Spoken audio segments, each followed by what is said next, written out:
గుర్తు తెలియని వ్యక్తులు భయం మళ్ళీ పాకిస్తాన్ని వణికిస్తోంది. ఈ దఫా ఏకంగా ఈ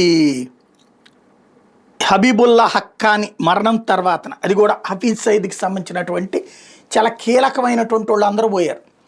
ఉగ్రవాదులు, ఉగ్రవాద నాయకులు, వాళ్ళ అనుచరులు, వాళ్ళ బంధువులు, వాళ్ళ కుటుంబాలు భారతదేశంలో ఉన్నటువంటి సాధారణ ప్రజల కుటుంబాలను నాశనం చేస్తూ, సాధారణ పౌరుల జీవితాలని చిన్నాభిన్నం చేస్తూ, సాధారణ పౌరుల జీవితాలతో చెలగాటమాడేటటువంటి బాంబు పేలుళ్ళకి పాల్పడే వాళ్ళ యొక్క కుటుంబాలే ఎక్కడ తలడిల్లుతున్నాయి. ఒకప్పుడు దర్జాగా తిరిగినటువంటి వాళ్ళు ఇప్పుడు బ్రతుకుతే ఈరోజు బతికితే చాలని తిరగాల్సి వస్తుంది, లేదా ఈ రేపు బ్రతుకుంటామా లేదా అని భయంతో బ్రతకాల్సి వస్తుంది.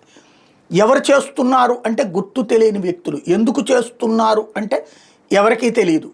వరుసగా జరుగుతున్నటువంటి పరిణామాలు, ఆపరేషన్ సింధూర్ తర్వాతన అక్కడున్న మొత్తం పరిస్థితి తమ కంట్రోల్లోకి వచ్చేసిందని పాకిస్తాన్ అనుకుంటే, ఆ తర్వాత జరిగినటువంటి 2 ఘటనల్లో మళ్ళీ గుర్తు తెలియని వ్యక్తులతో ఇప్పుడు వణకడం పాకిస్తాన్ వంతవుతుంది.